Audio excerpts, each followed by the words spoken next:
یہ آدم علیہ السلام کون ہیں؟ ان سے پہلے دنیا میں بسم اللہ الرحمن الرحیم ناظرین السلام علیکم ناظرین آئیے آج آپ کو ایک ویڈیو پیش کرتے ہیں جس میں حضرت آدم علیہ السلام سے پہلے دنیا میں کیا تھا۔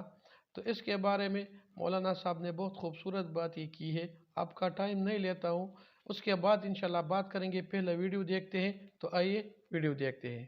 خدمت میں رکھ دیتا ہوں۔ ہم لوگ بچپن سے سنتے ہیں سیدنا آدم علیہ السلام کے بارے میں کہ آدم علیہ السلام پہلے انسان تھے، اللہ تعالیٰ نے ان کو تخلیق کیا، پھر ان میں روح پھونکی۔ ایک مکالمہ بھی ہمیں سنایا جاتا ہے فرشتوں اور شیطان اور سیدنا آدم کا۔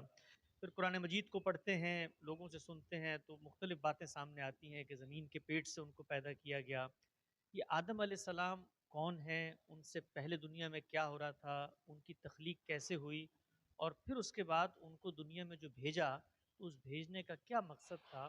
اور یہ جو پوری کی پوری داستان سیدنا آدم کو ہمیں سنائی جاتی ہے مختلف مذہبی روایات میں، اس میں کیا چیز پیش نظر ہے اللہ تعالیٰ کی جو اس داستان سے ہم سیکھیں سمجھیں بطور مسلمان، اس کو اخذ کریں؟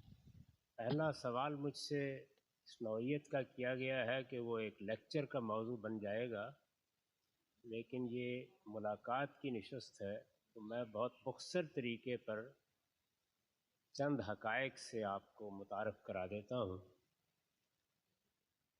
اللہ تعالیٰ نے قرآن مجید میں یہ بتایا ہے کہ انسان دو چیزوں کا مجموعہ ہے، ایک اس کا حیوانی وجود ہے، یہ بالکل اسی طرح ہے جس طرح دوسرے حیوانات کا وجود ہے۔ یہ حیوانی وجود ایک قالب ہے، اس کو آپ سادہ لفظوں میں جسم کہہ سکتے ہیں، لیکن یہ زندہ ہستی اسی زمین سے پیدا کی گئی۔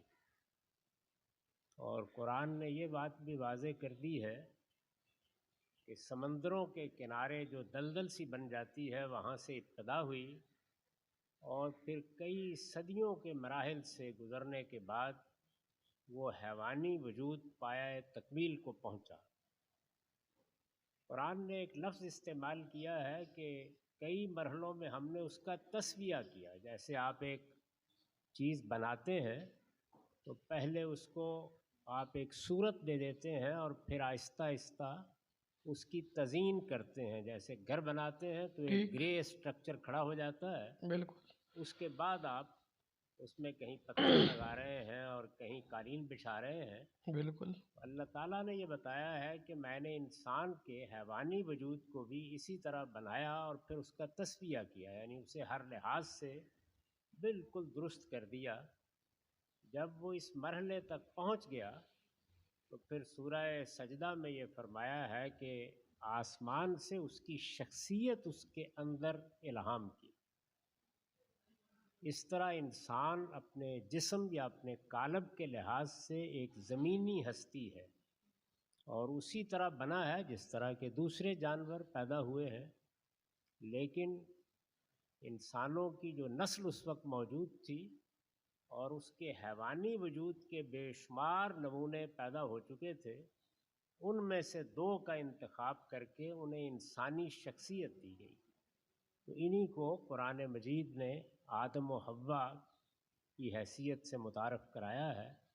حوا کا نام تو قرآن میں نہیں آیا، لیکن ان کی شخصیت کا تعارف قرآن نے کرا دیا۔ تو یہ آدم و حوا ہیں جن کو پہلی مرتبہ انسانی شخصیت دی گئی، اور اللہ تعالیٰ نے ان کو پیغمبری کے منصب پر فائز کیا۔ آدم علیہ السلام کو نہ صرف یہ کہ انسانی شرف حاصل ہوا، بلکہ اللہ تعالیٰ نے اپنی وحی ان پر نازل کی اور انہیں پیغمبر بنایا۔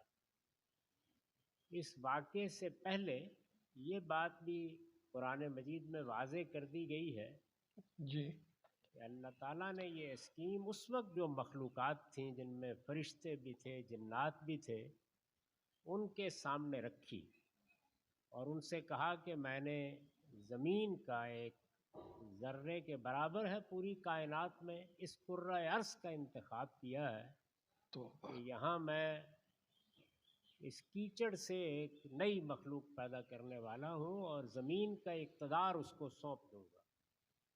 اس پر فرشتوں نے سوال کیا کہ جب آپ اختیار بھی دیں گے، اقتدار بھی دے دیں گے، زمین کی بادشاہی بھی اس کے سپرد کر دیں گے تو وہ بڑا فساد برپا کرے گا۔ اس کے جواب میں اللہ تعالیٰ نے یہ بات واضح کی کہ میری اسکیم یہ ہے کہ میں ایک اٹرنل دنیا بنانا چاہتا ہوں، ابدی دنیا۔ اس دنیا کے لیے مجھے لوگوں کا انتخاب کرنا ہے۔ اس انتخاب کے لیے میں پہلے ان کا امتحان کروں گا، اور اس وقت یہ زمین کے اوپر امتحان کے لیے بھیجے جائیں گے، یہ پیدا ہوں گے، یہ یہاں سے رخصت ہوں گے، پھر میں ان کو اٹھاؤں گا اور اٹھا کر ان کا حساب لوں گا، اور پھر جو اس حساب میں کامیاب ہوگا اس کو اپنی جنت میں آباد کروں گا، جہاں موت کا خاتمہ ہو جائے گا، اور یہ ہمیشہ ہمیشہ کے لیے اس میں رہیں گے۔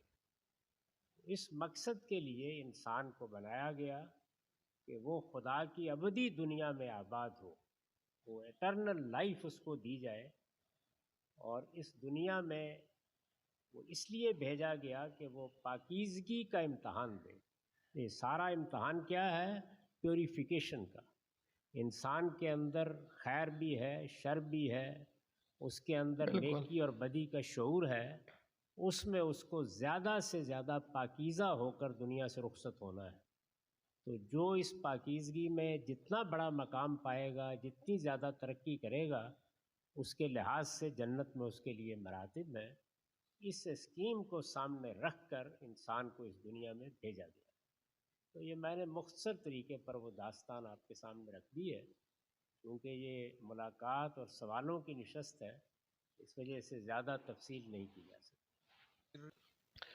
تو ناظرین، آپ نے ویڈیو دیکھا جس میں مولانا صاحب نے بہت خوبصورت انداز میں حضرت آدم علیہ السلام اور حوا سے پہلے جو دنیا کی حالات تھی، اور پھر اللہ تعالیٰ نے جیسے فرشتوں کو بلایا اور اس نے فرمایا کہ میں ایک ابدی دنیا بنانا چاہتا ہوں، تو پھر اس کے بعد یہ دنیا عمل میں آ گئی، اور آدم علیہ السلام کو زمین پر جنت سے بھیجا گیا، اور پھر آدم علیہ السلام کو پیغمبری کا مرتبہ بھی عطا فرمایا۔ تو اس واقعے سے پتہ چلتا ہے کہ آدم علیہ السلام سے پہلے دنیا میں کچھ بھی نہیں تھا، آدم علیہ السلام کے بعد دنیا شروع ہو گئی۔ تو انشاءاللہ دوسری ویڈیو کے ساتھ کل پھر حاضر ہوں گا، تب تک کے لیے اجازت دیجیے، اللہ حافظ۔